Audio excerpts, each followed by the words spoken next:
Welcome once again to Lehto's Law. Here's Steve Lehto. I had a whole bunch of people send me a whole bunch of articles yesterday and last night about what's going on with the Tesla Cybertruck. And my dear friend David Tracy over at theautopian.com sent me a note and asked me some questions about it. So I suspect that my name might pop up over on The Autopian. If you don't know about them, please check them out. A whole bunch of the old school guys from Jalopnik and elsewhere got together and started their own website called The Autopian. Jason Torchinsky's over there as well. Fabulous stuff. It's one of my favorite websites on the planet. I highly recommend you check them out. But recently, it's been announced that if you're going to buy yourself a Cybertruck from Tesla, God bless you, because those things are so ugly. But if it, hey, beauty is in the eye of the beholder, okay? And so Tesla showed this truck off a few years ago, so we're going to start selling these trucks. You want one, do what you can to sign up for one. And recently it came out that if you signed up to buy one, buried in the contract of purchase, it says that you agree not to flip the truck. That is, to sell the truck for at least, I believe, a year. You got to have the truck for 1 year. And so first of all, I'm going to tell you that the language reads thus: for Cybertruck only, you understand and acknowledge the Cybertruck will first be released in a limited quantity. You agree that you will not sell or otherwise attempt to sell the vehicle in the first year following your vehicle's delivery date.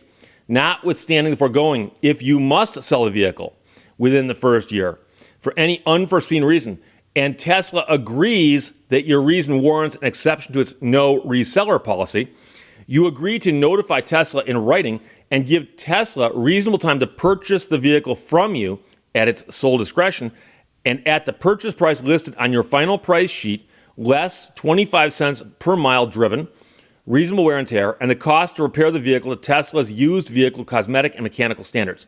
So, if you buy the truck, you're agreeing that within the first year, if you go to sell it, you got to sell it back to Tesla at a fixed price. Then it says, if Tesla declines to purchase your vehicle, you may then resell your vehicle to a third party only after receiving written consent from Tesla.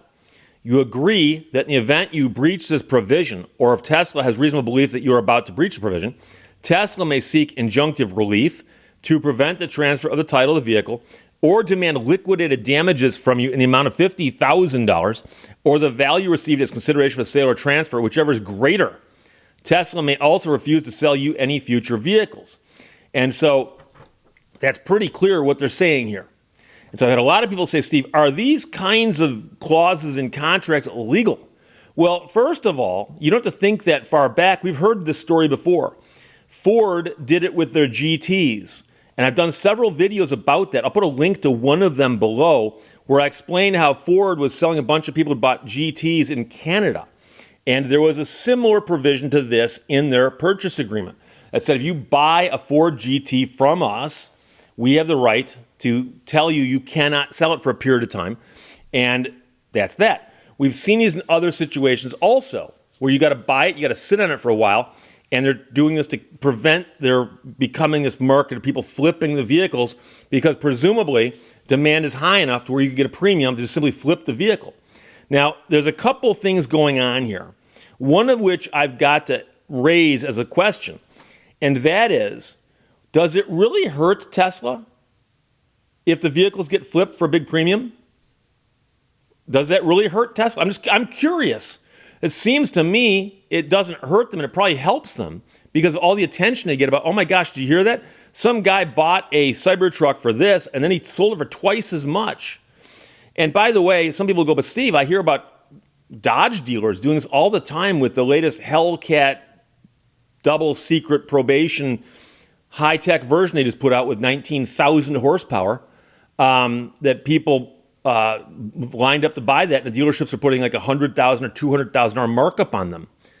And well, number one, that's a dealer doing it. And see, that's the distinction here, is that Tesla is selling the vehicle directly to the consumer, whereas Chrysler and Dodge, and previously Plymouth, of course, would take the vehicle and sell them to dealerships wholesale, and then they sell them. And for years, the big three and the other car companies have allowed dealerships to do that. And that creates a lot of bad will in my mind. I think a lot of people do get angry that the car dealers do that, and they take that out on the manufacturer and how they feel about the manufacturer. But Tesla sells directly to consumers. But my question simply is, does it really hurt Tesla? But keep in mind that it says that you agree that you will not sell a vehicle for a year. If you do want to sell it, you need to sell it for whatever reason, you got to notify Tesla and get their permission in writing. And first, offer it to them, basically, where they'll buy it back from you minus a mileage offset. And then if they decide they don't need to do that, they'll let you sell it for whatever reason. If they want to let you do that, they can. And then, of course, if they catch you doing this, you could be in trouble. And so that's a problem. But one of the things that people say to me, they go, Steve, if I bought it, it's mine. If I bought it, it's mine, right? Well, that's usually the case when you buy something. That's especially true if you buy something without signing a contract like this. But these contracts are enforceable. And so I'm an attorney. My job is not to tell you what I wish was true, although I might mention that in passing. But I'm simply going to tell you what is true with respect to legality. And believe it or not, your right to contract is actually kind of mentioned in the Constitution. Many people don't know this. But Constitution, Article 1, Section 10, Clause 1, lists a bunch of things states cannot do, and it says no state shall pass any law impairing the obligation of contracts. And that implies that you've got the right to contract that cannot be taken away by the states. Now, there's a lot of debate about that, but there have been also other cases that came out later following due process concepts that say that, yes, consenting adults have the right to enter into legal contracts, okay? Now, by legal contracts, I'm pointing out to you that obviously there's some contracts, you hired a hitman. Remember Hawaii Five-0? They're bringing in a hitman from Detroit. It's always a hitman from Detroit. They weren't talking about Tommy Hearns either. The contract has got to be legal in nature.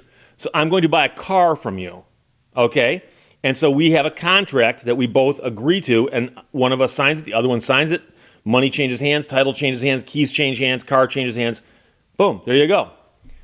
Well, here, Tesla is saying we build these Cybertrucks. There's a question as to how many they're going to build, how well they're going to build them, and when they're going to finally arrive, but those are all stories for another day. We're going to build these Cybertrucks, and we got enough people who want them that people are clamoring for them.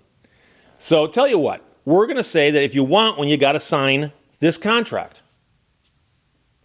If you don't want to buy one, don't sign the contract. And if you don't want to sign the contract, don't buy one. And so famously, John Cena, the wrestler, a while back, bought himself a Ford GT. It was in the news. And then a little while later, reportedly, he sold it. And Ford came up and said,